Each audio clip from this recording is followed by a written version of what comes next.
Bem-vindo ao nosso canal no Spotify. Você ouvirá agora uma mensagem do nosso pastor Daniel Ventura. Deus o abençoe e fale ao seu coração. E o que eu quero tratar aqui é que, à medida em que estamos propondo colocar as nossas casas, os nossos casamentos, os nossos lares na presença de Deus, debaixo da cruz de Cristo Jesus, estejamos certos de que isso vai provocar um movimento no mundo espiritual. Mas isso não é para gerar temor nos nossos corações. Isso é apenas para que estejamos certos de que essa travessia será marcada pela vitória de Deus sobre as nossas vidas. Porque há um projeto de Deus de Satanás contra a família. Família como instituição divina. E a gente sabe que quando a gente sai dessas quatro paredes e vai viver a vida, o cotidiano nosso como família é marcado sim por desafios. E por isso precisamos ser vigilantes, para conservar os nossos corações, para cuidar dos nossos casamentos, para cuidar do coração dos nossos filhos. E existe todo um movimento naturalmente contrário. A mídia tem feito muito bem o seu trabalho.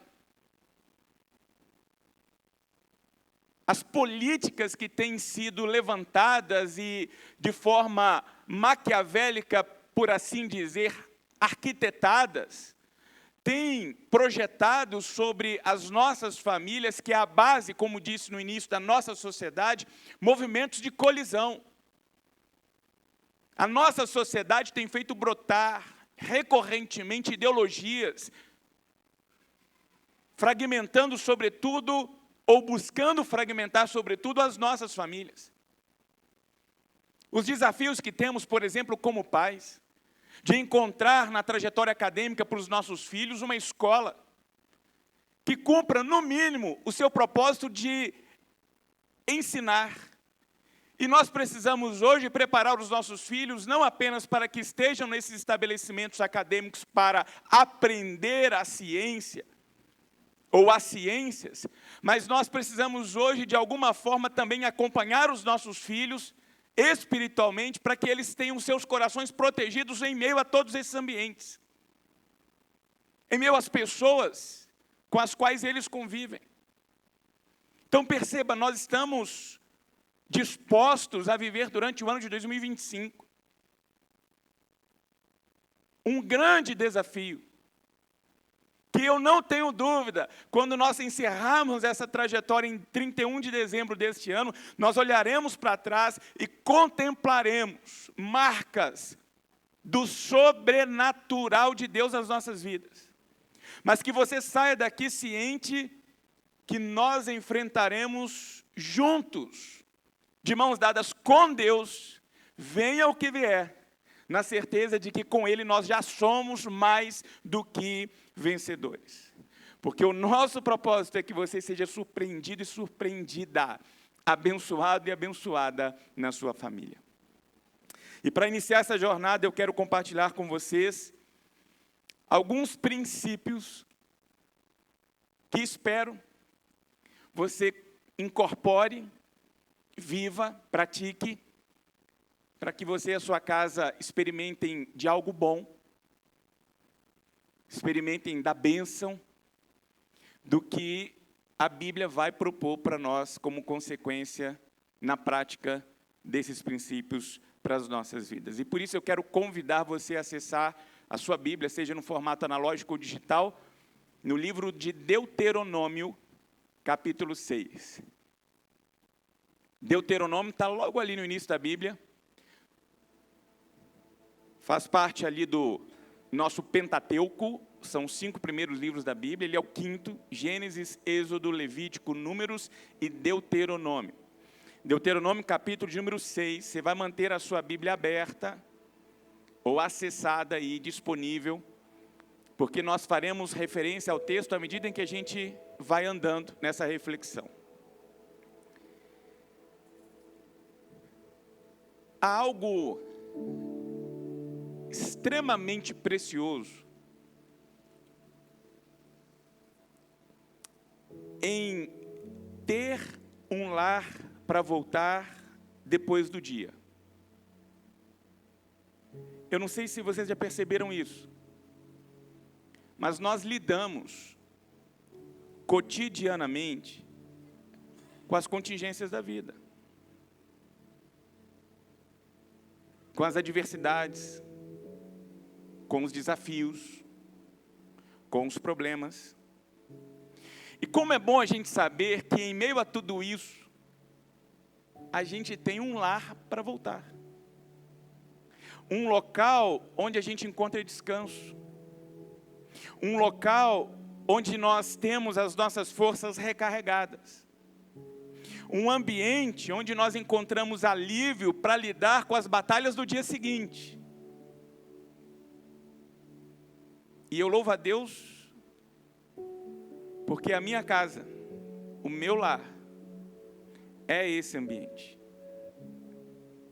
Mas eu sei, e infelizmente esta é uma realidade, que o oposto é verdadeiro e também presente entre nós.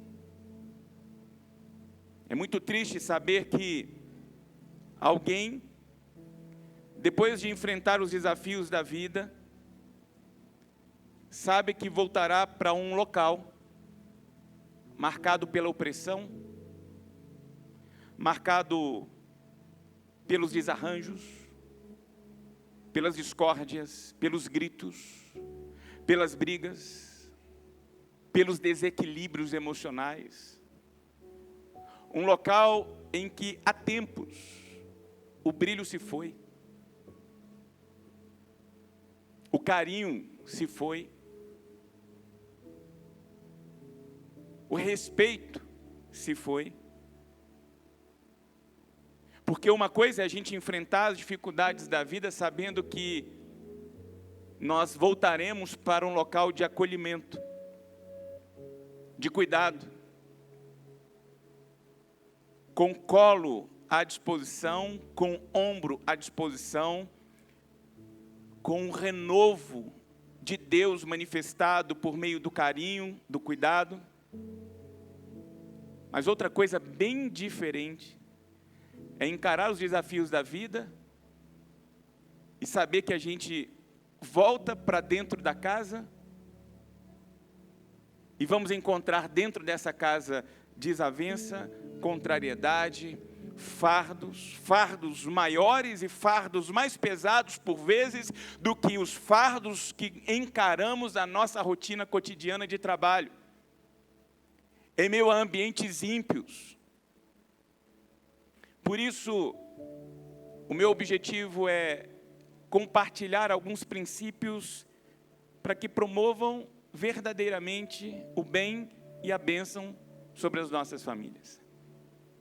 E o primeiro princípio está contido aí, nos versos 4 e 5 de Deuteronômio capítulo 6. Veja o que dizem esses dois versos. Ouça, ó Israel, o Senhor, o nosso Deus, é o único Senhor. Ame o Senhor, ame o seu Deus, ame de todo o seu coração, ame de toda a sua alma e ame de todas as suas forças. Tudo o que a gente está sonhando, planejando, e tudo o que creio você deseja para a sua casa, para o seu casamento, para o seu lar, só acontecerá se como base, se como fundamento, estiver materializado na sua vida, na vida do seu cônjuge, na vida dos seus filhos, no seu lar, um amor genuíno por Deus. Amar genuinamente a Deus. Não como uma ideia, não como um post de rede social, mas amar a Deus a partir de práticas, que sequencialmente agora se tornarão os seguintes princípios. Segundo, vivendo a palavra de Deus.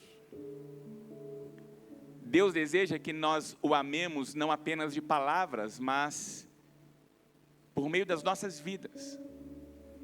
E uma das formas de expressarmos o nosso amor para com Deus é vivendo a palavra que Ele deixou para nós.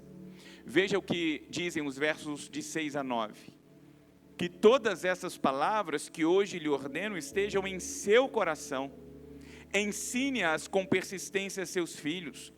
Converse sobre elas quando estiver sentado em casa, quando estiver andando pelo caminho, quando se deitar e quando se levantar. Amarre-as como um sinal nos braços e prenda-as na testa. Escreva-as nos batentes das portas de sua casa e em seus portões. O texto é muito claro do que significa viver a palavra de Deus. Aqueles que já acompanham a Casa Viva há um tempo, sabem que quando temos aqui o nosso cerimonial de apresentação de bebês, há uma pergunta que, quando eu estou no exercício da cerimônia, faço aos pais. E que quero apenas de forma ilustrativa trazer, e talvez seja para alguns, especialmente que nos visitam aqui nesta manhã, algo novo. E que convido você a compreender e acolher no seu coração. E o exercício é simples. Você pai, você mãe aqui, a despeito da idade dos seus filhos, eu quero que você imagine a possibilidade de desejar qualquer coisa para o seu filho. Qualquer. E isso que você há de desejar, num estralar de dedos, há de se cumprir na vida do seu filho, na vida da sua filha. Então imagine, você ter o poder de desejar e acontecer. O que você desejaria? O que você pediria? É justo desejarmos saúde? É justo desejarmos formação acadêmica? É justo desejarmos e almejarmos para os nossos filhos uma trajetória profissional sólida, consolidada, envolvidos em movimentos que de alguma forma glorifiquem a Deus e abençoem as pessoas ao redor? É justo. É justo desejarmos como pais que os nossos filhos encontrem um cônjuge que respeite, que cuide, que se transforme na extensão das mãos de Deus sobre a sua vida. É justo. Mas não são respostas suficientes. Porque eu penso e acredito veementemente que a melhor resposta que podemos dar à pergunta, se pudéssemos desejar qualquer coisa para os nossos filhos, o que desejaríamos, não poderia haver outra resposta senão corações apaixonados por Jesus Cristo. Que os nossos filhos desenvolvessem um coração apaixonado por Jesus, pela pessoa de Jesus. O grande ponto é como a gente desenvolve um coração apaixonado por Jesus. Onde que a gente compra isso? A gente toma antes do café, antes do almoço, antes da janta? Tem alguma maneira, alguma fórmula? Isso não cai do céu. Isso não é feito por magia ou por feitiçaria. Isso é oriundo e resultante simplesmente da prática cujos pais vivem uma vida revelando diante dos olhos dos seus filhos corações apaixonados por Jesus. Então grava isso. Quando nós valorizamos a palavra de Deus, inevitavelmente nossos filhos valorizarão a palavra de Deus. E de igual modo, quando nós desvalorizamos a palavra de Deus, nossos filhos desvalorizarão a palavra de Deus. E eu não estou falando aqui de deixar a Bíblia aberta. Eu não estou falando aqui de ler a Bíblia simplesmente por ler. Eu estou falando aqui sobre viver a Bíblia. Sobre conduzir os nossos corações, as nossas atitudes, a nossa rotina pautada sobre os valores da palavra de Deus. Por isso a insistência do texto em dizer que os preceitos da palavra de Deus devem ser respeitados e devem ser vividos. isso deve estar tão evidenciado como se estivesse estampado na nossa testa. Como se, por onde quer que os nossos filhos passassem por nossa casa, estivessem nos umbrais. Porque é quase como se você pudesse tocar, perceber, porque se tornou um hábito, se tornou tão natural, que a nossa casa vive fazendo o que for a palavra de Deus. Então esse é o segundo princípio, que se praticado vai nos colocar diante de algo extraordinário, que são as consequências de regermos as nossas vidas, as nossas condutas, as nossas atitudes, diante daquilo que Deus estabeleceu como bom para nós. Terceiro, confie em Deus. Ame a Deus, viva a palavra de Deus e confie em Deus. E é interessante porque o texto, de forma muito clara, ele fala sobre coisas que nós não plantamos, mas a gente colheu. Veja o que diz aí o verso 10. O Senhor, o seu Deus, os conduzirá à terra que jurou aos seus antepassados. Quem são eles? Abraão, Isaque e Jacó. Terra essa que daria a vocês, terra com grandes e boas cidades que vocês não construíram, com casas cheias de tudo que há de melhor, de coisas que vocês não produziram, com cisternas que vocês não cavaram, com vinhas e com oliveiras que vocês não plantaram. O que está sendo dito aqui para nós, em outras palavras, é: Deus está dando para vocês uma terra que vocês não conquistaram. Frutos cujas árvores vocês não plantaram. É isso que está sendo dito aqui. Deus já conquistou. E o que vocês têm agora é o privilégio de ocupar, de conquistar, de ir lá e colher. A terra está pronta. Está pronta para ser semeada. Os frutos estão disponíveis para serem colhidos, para serem tomados. E se há algo que nós, família, precisamos aprender a desenvolver na nossa trajetória pela vida, é a nossa confiança em Deus. Por quê? Porque se não fosse Ele, nós não estaríamos aqui. Você e eu, de igual modo, não fizemos absolutamente nada para garantir o fôlego da vida nessa manhã. Nada.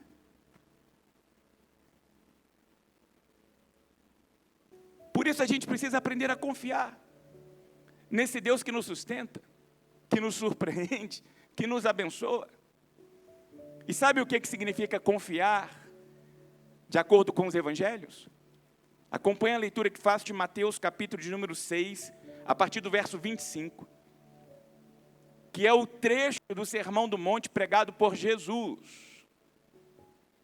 Mateus capítulo 6, a partir do verso 25, palavras de Jesus: portanto eu lhes digo, não se preocupem com as suas próprias vidas quanto ao que comer ou beber, nem com seus próprios corpos quanto ao que vestir. Não é a vida mais importante do que a comida e o corpo mais importante do que a roupa? Parem e observem as aves do céu. Não semeiam, nem colhem, nem armazenam em celeiros, contudo o Pai Celestial as alimenta.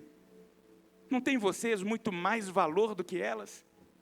Quem de vocês, por mais que se preocupe, pode acrescentar uma hora que seja a sua vida? Por que vocês se preocupam com roupas? Vejam como crescem os lírios do campo, eles não trabalham nem tecem. Contudo, eu lhes digo que nem Salomão, em todo o seu esplendor, vestiu-se como um deles. E se Deus veste assim a erva do campo, que hoje existe, amanhã é lançada ao fogo, não vestirá muito mais a vocês, homens de pequena fé? Portanto, não se preocupem dizendo que vamos comer, ou que vamos beber, ou que vamos vestir.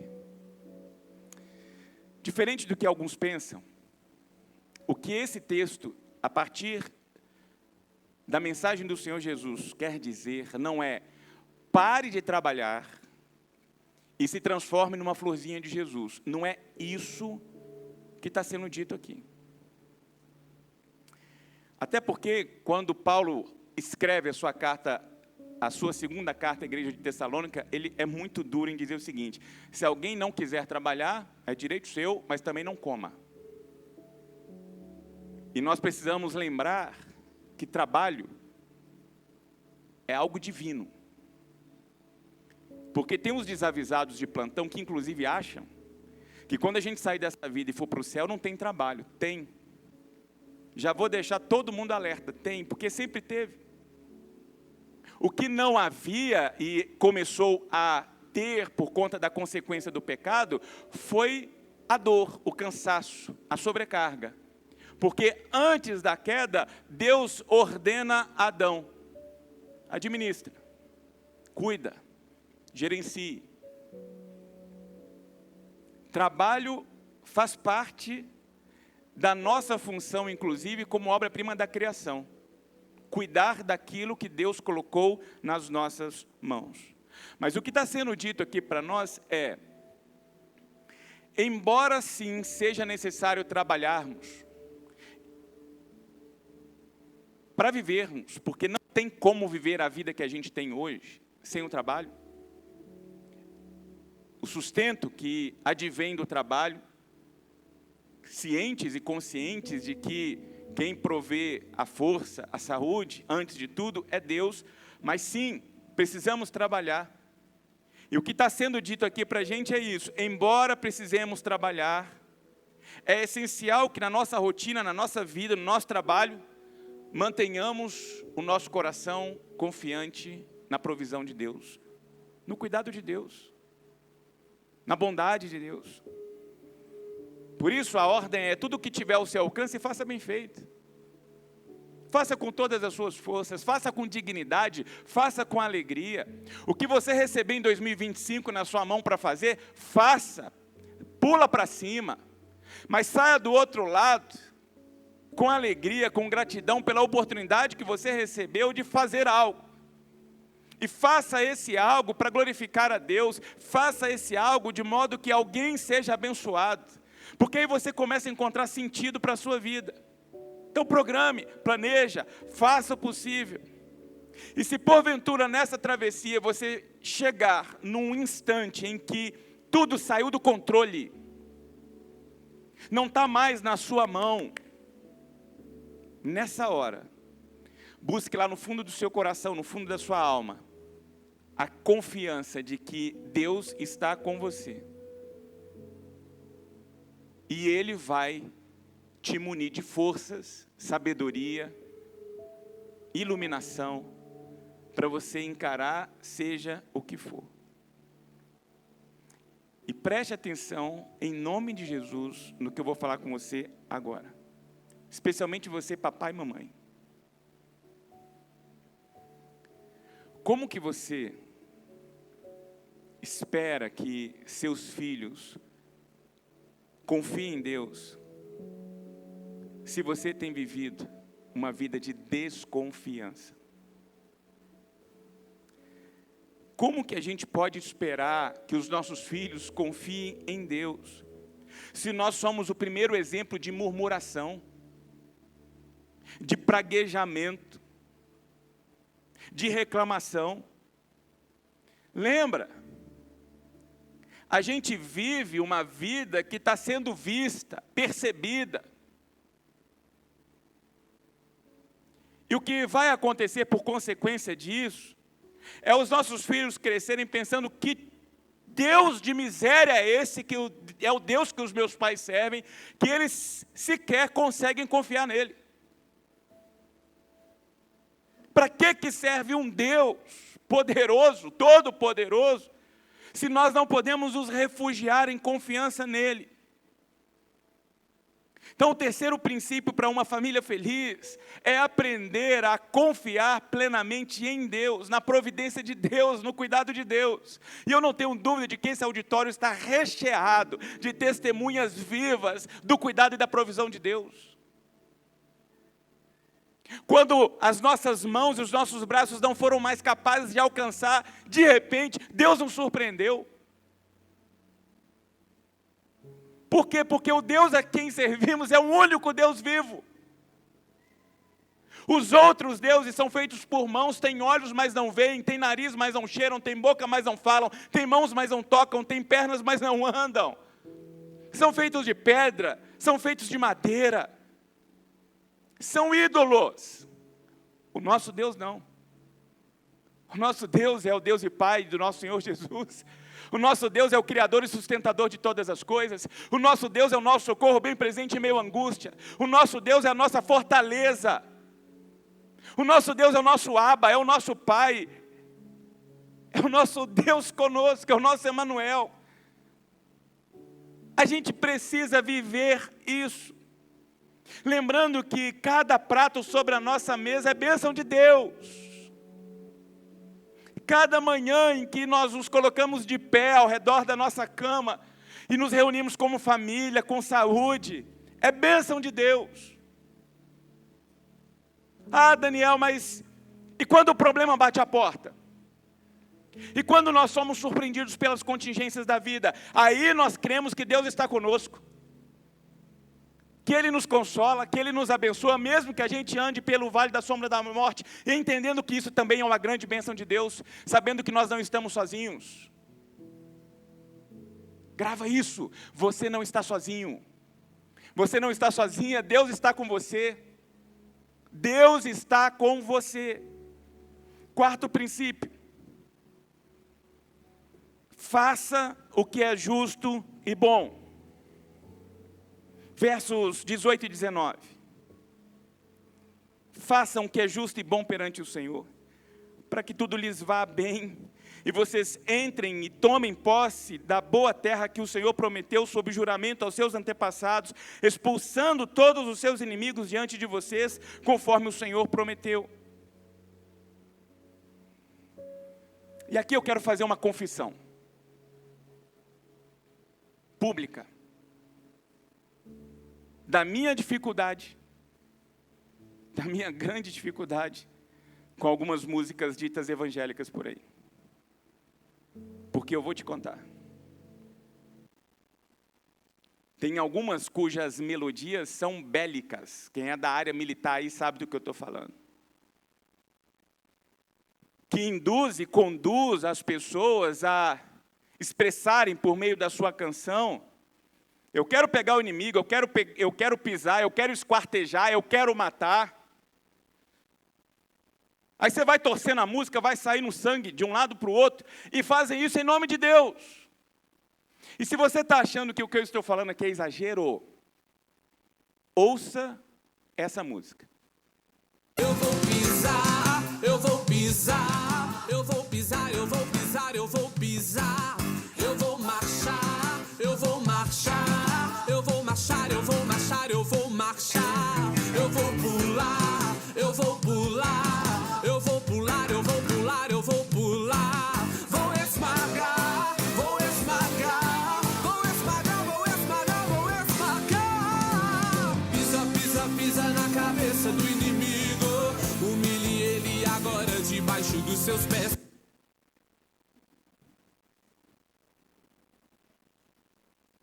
Tem lógico um negócio desse?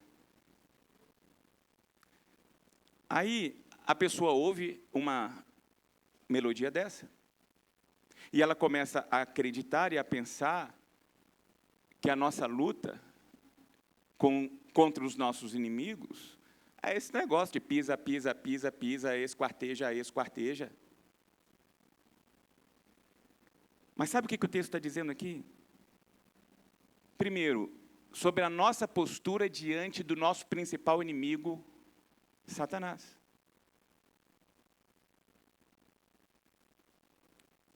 E em seguida, a nossa postura diante dos nossos inimigos ocasionais. Gente que está ali, vigiando, tentando encontrar uma brecha para nos ridicularizar a nossa fé, o Deus a quem servimos. O que está sendo posto aqui para nós é: viva uma vida de tal forma que você revele a presença do Espírito Santo de Deus em você, sempre disposto a fazer o que é justo e o que é bom. As pessoas que trabalham comigo,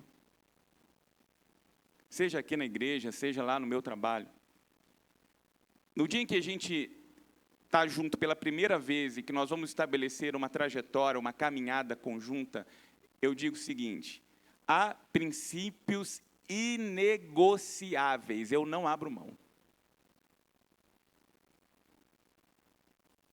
Que está resumido aqui na justiça e na bondade. E um dos princípios em que eu destaco lá é verdade. Viva uma vida íntegra. Íntegra. Porque quando você vive uma vida íntegra, ninguém te derruba. Aí você não tem que ficar ocupado e preocupado em, será que eu estou contando outra versão? Porque você vai ser pego. Você pode enganar poucas pessoas muito tempo, muitas pessoas pouco tempo, mas você não pode enganar todo mundo o tempo todo.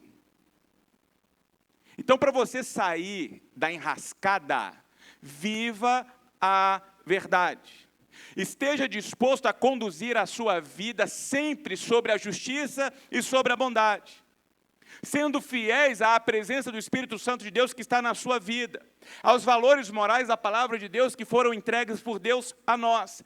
Para quê? Para que os nossos inimigos não tenham a condição e a oportunidade de olhar para nós e apontar as nossas falhas, os nossos erros, nos ridicularizar. Agora, se vocês vivem uma vida dupla, é o que está sendo posto aqui, sabe, aquela vida com pé lá, um pé cá? Qualquer inimigozinho vai te derrubar. Por quê? Porque é dupla face. É gente que não tem consistência. Então, um princípio que nós precisamos introjetar sobre as nossas vidas, e especialmente dentro das nossas casas, é honrar a Deus e a palavra de Deus com uma vida e com uma conduta justa, verdadeira. Meu filho está lá agora na sala dos adolescentes. Você pode ir lá agora e perguntar para ele assim: seu pai mente? Porque é um princípio que a gente estabeleceu. Como que eu vou exigir que o meu filho tenha uma conduta de verdade se eu trafego sobre a existência, diante dos olhos dele, sempre escorado na mentira?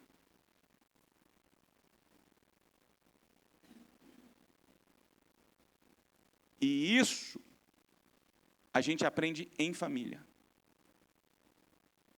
A família, ela deve demonstrar publicamente a sua integridade diante de Deus, para que não seja posta em xeque diante dos olhos de quem quer que seja.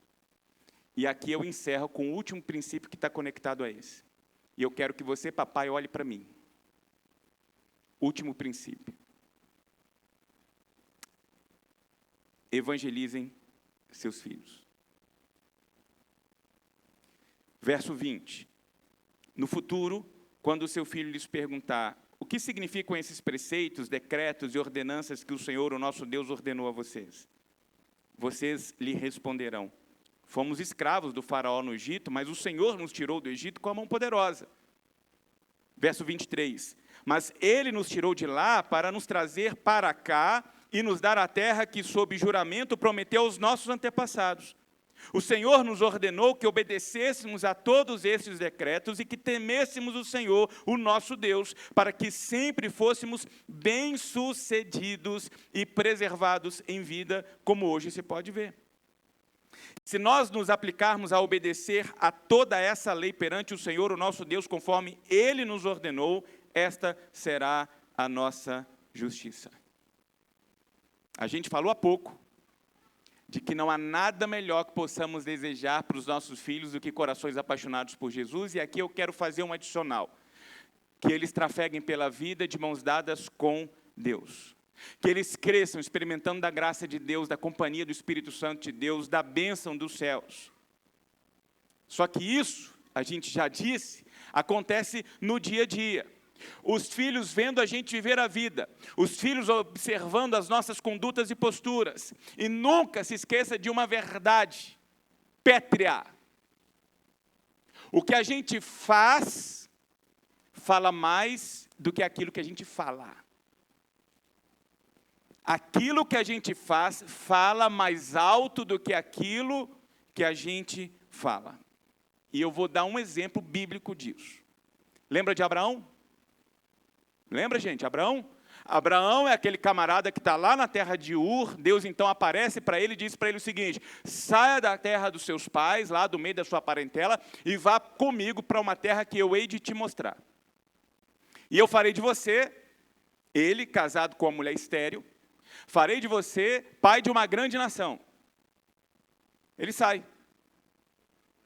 Leva Ló, que é uma decisão errada, inclusive, dele, já começa ali, já dá uma problemada ele e Ló no meio do caminho.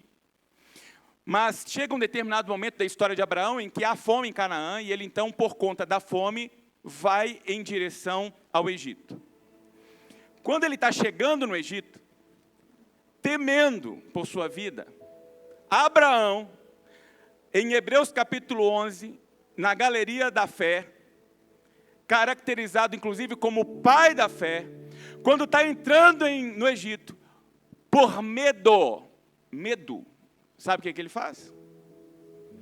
Ele anuncia que Sara, a sua mulher, linda. E aí ele preocupado com ele, não com ela, né? Porque o bonitão era o seguinte: eu vou falar que ela é minha irmã. Porque se eu falar que é minha esposa, eu corro o risco de alguém vir aqui, cortar o meu pescoço e ficar com ela. E aí o que ele diz? Não, não é minha mulher não, é minha irmã. Aí ela vai parar lá no palácio do faraó, por conta da mentira do marido. E as consequências são catastróficas sobre o faraó e sobre o Egito. Eu não sei se você já prestou atenção nisso, mas Abraão repete o mesmo feito com Abimeleque. A mesma coisa. Depois que ele viu as consequências da mentira, ele vai lá e diz: não, Sara não é minha mulher, não. Sara é minha irmã.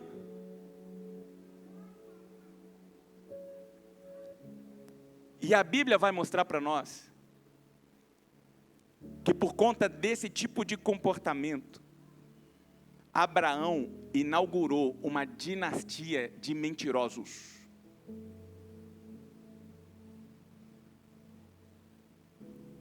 Tem gente que vai chamar de maldição hereditária. Já viu esse negócio aí? Isso aí, em outras palavras, é postura de vida. Tem um dito brasileiro que diz que filho de peixe, filho de mentiroso. Aí o que a história vai mostrar para a gente? Nasce Isaac, filho de Abraão, que repete o mesmo padrão do pai. Lá pelas tantas, o que ele vai dizer? Rebeca não é minha mulher não, Rebeca é minha irmã. E você acha que para por aqui? Não. Jacó, filho de Isaac, neto de Abraão. Na verdade, esse aqui é o primo dos primos. Ele vai se tornar um dos exemplos mais emblemáticos de mentira, de engano. Ele é 171. 171. No Código Penal, quem conhece aí é o pilantra, é ele, Jacó. Porque ele chega no ponto em que ele mente para o pai, Isaac, que colhe a consequência da mentira que aprendeu com o pai, Abraão, e Jacó, de mãos dadas com a mãe, Rebeca, que tinha visto o marido, Isaac, mentir sobre ela. Olha a funhaca que está esse negócio aqui.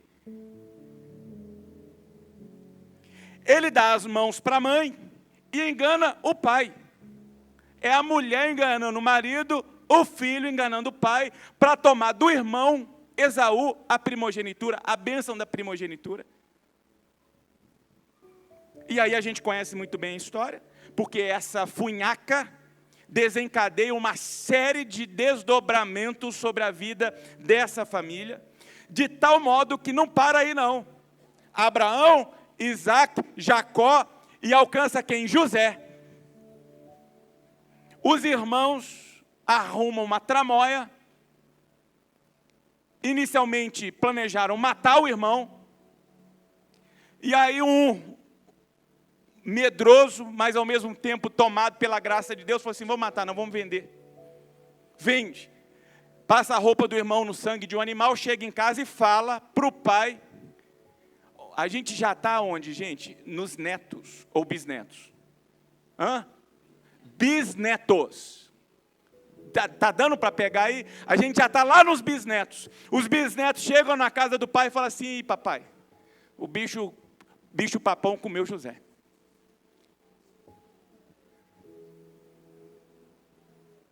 Eles venderam o camarada como escravo e dizem para o pai que, na verdade, ele tinha sido morto.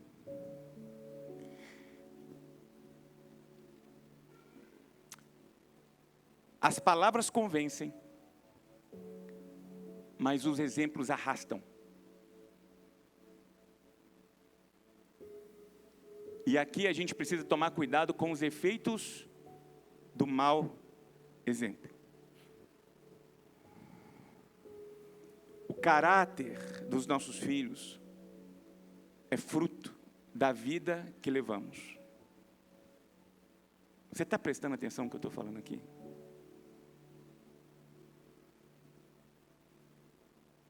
Isso é um desafio, a começar de mim. O caráter dos nossos filhos é fruto da vida que nós vivemos.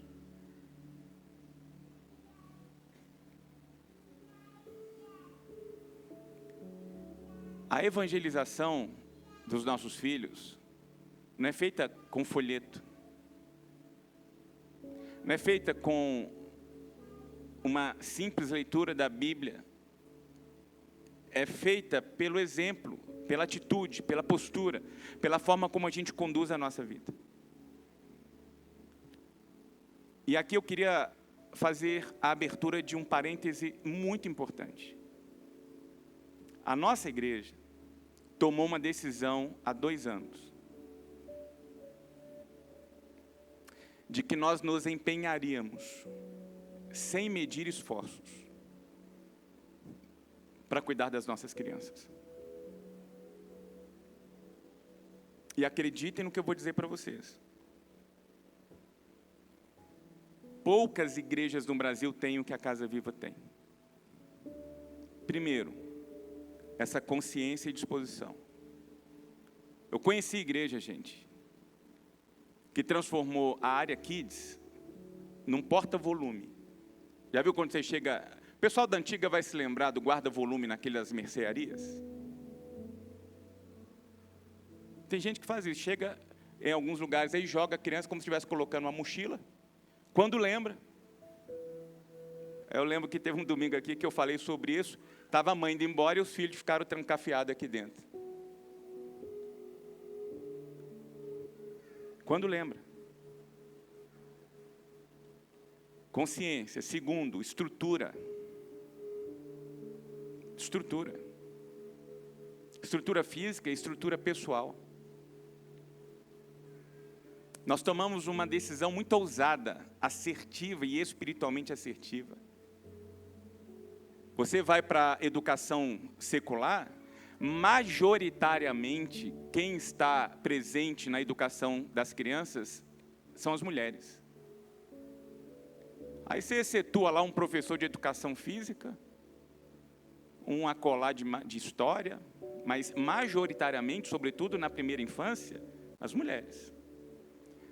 Na nossa área Kids, nós temos mulheres e homens, porque a gente entende a importância da figura masculina, projetada sobre a mente e o coração das meninas e projetada sobre a mente e o coração dos meninos. E nós estamos vivendo agora o efeito do tempo. 2 efeitos. Os meninos e as meninas que saíram dessa infância estão entrando na adolescência. Ô tia, ô tio. E ao mesmo tempo, a entrada de uma leva, já deu mais de que um time de futebol aí de bebês.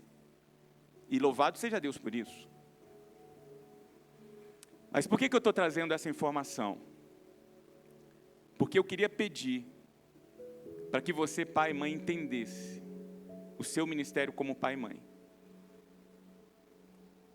Receba com muito carinho o que eu vou te dizer.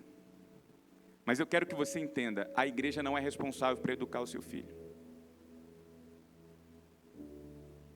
Não é.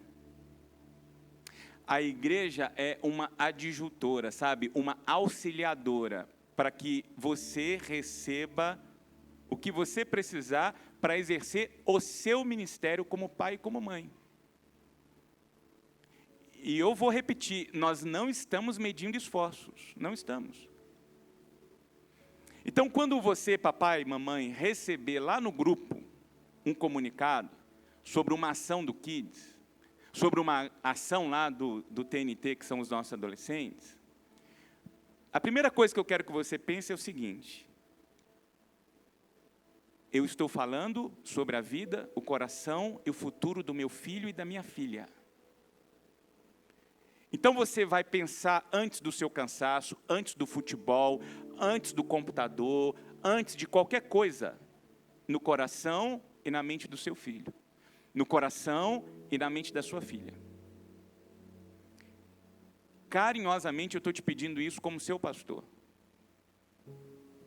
Se for programada uma ação, um pequeno grupo, um encontro, lembre-se, a gente não está aqui enchendo o calendário. A gente tem nada para fazer, vamos fazer? Não, tem um propósito. A gente quer ajudar você no exercício da sua missão. E eu tenho não poucos casos cujos pais e mães, na minha trajetória de mais de 20 anos de ministério, que decidiram lá priorizar o futebol, priorizar a novela, priorizar as amigas, priorizar os amigos em detrimento dos filhos. E ter que acolher e receber, numa audiência e numa conversa pastoral, tempos depois, e não muito tempo depois, os mesmos pais levantando a mão desesperados, dizendo: pastor, como que eu faço para trazer meu filho para a igreja? Eu falo, interessante, né? Porque agora ele quer saber só de futebol, mas onde que ele aprendeu a priorizar o futebol em relação à igreja? Deu para entender? Nós estamos planejando para o próximo final de semana uma viagem missionária com os nossos adolescentes. Gente, não é para ir para Disney, Hopi Hari, Beto Carreiro. Nós estamos querendo colocar no coração dos nossos adolescentes a experiência transformacional de, primeiro, conhecer uma realidade, para alguns, inédita. Ver que são privilegiados em relação a outras crianças que estão aqui ao lado. Segundo, dar um senso de utilidade para os nossos filhos, para que eles compreendam, sobretudo, que eles são agentes de Deus nesse tempo.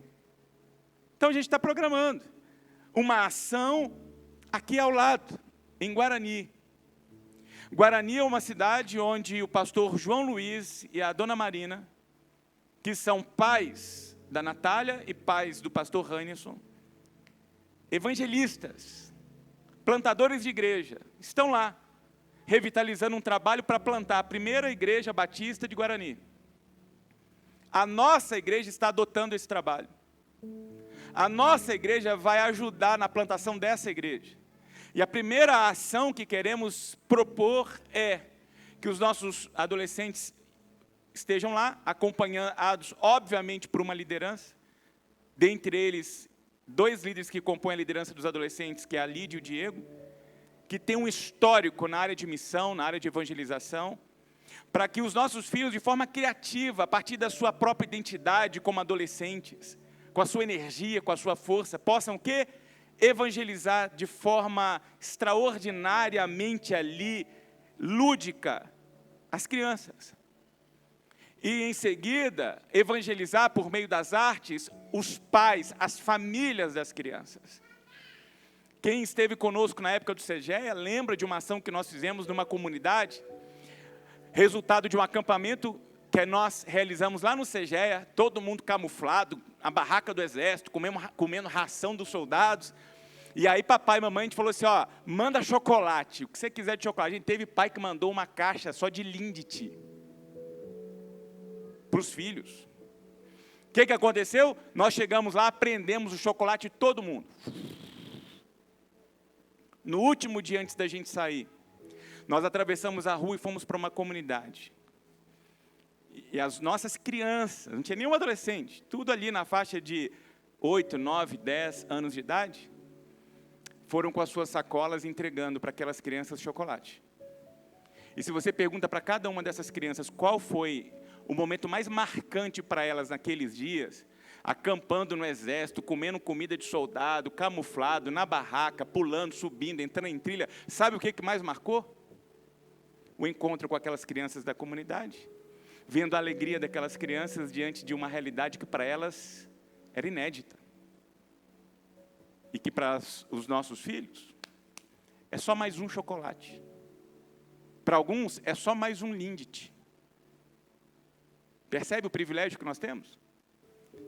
E aí os meninos e as meninas que gostam aí de plantão vão lembrar lá do Spider-Man.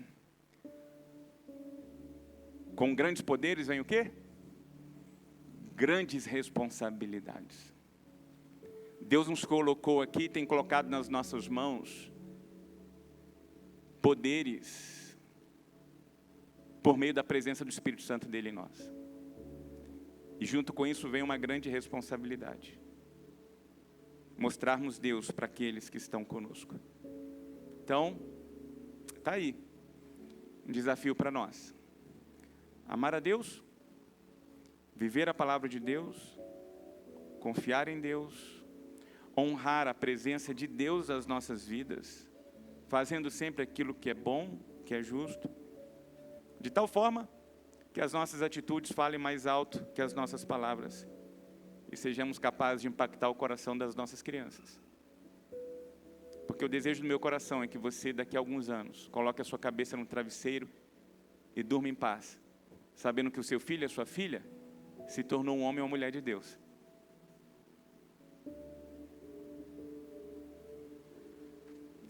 Um homem e uma mulher de Deus.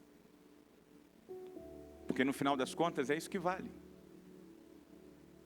No final das contas, é isso que permanece, é isso que fica. Que em nome de Jesus, a sua família experimente isso.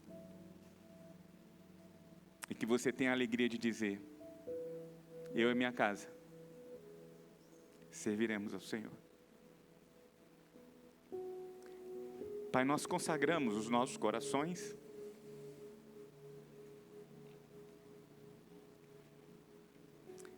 como maridos, como pais, como esposas, como mães.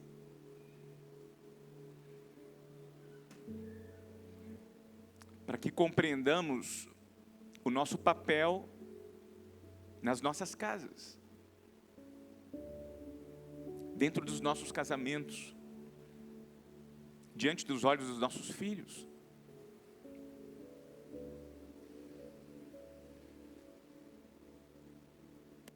Nós não queremos ser marcados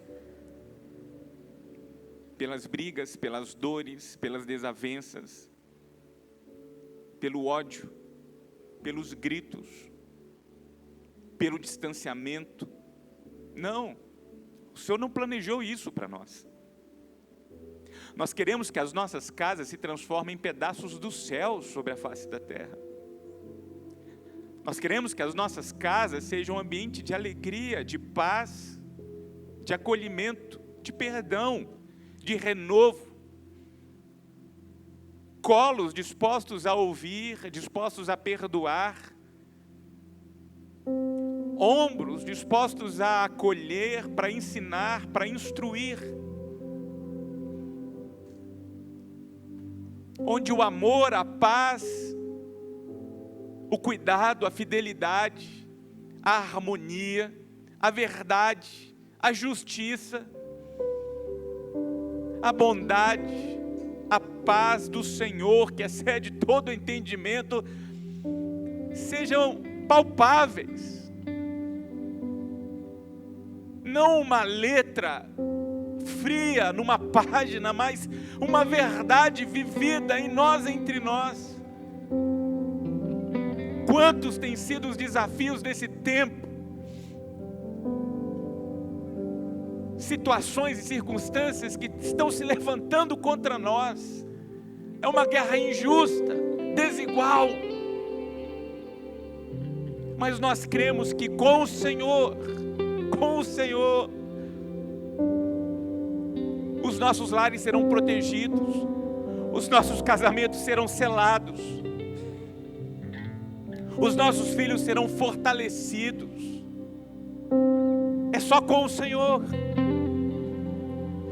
Por isso nós propomos, ó Deus, a partir de hoje, uma caminhada de comprometimento, de dedicação, de esforço, para vermos os nossos lares alcançados por aquilo que o Senhor tem de bom e de melhor para nós. Dá-nos, portanto, coragem, ousadia, criatividade, disposição para acolhermos todas as oportunidades que o Senhor há de colocar diante de nós, como homens, como pais, como mulheres, como mães, como esposa, esposo, como filhos, como família, para que tenhamos a alegria verdadeira de declarar que nós servimos como família o Senhor, que nós usufruímos como família das bênçãos do Senhor.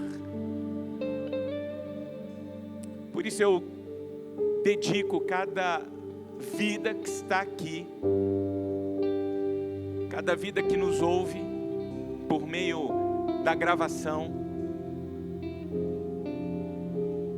de modo que esse seja um ano marcado pela Tua presença, pelo Teu poder sobre nós e sobre nossas casas.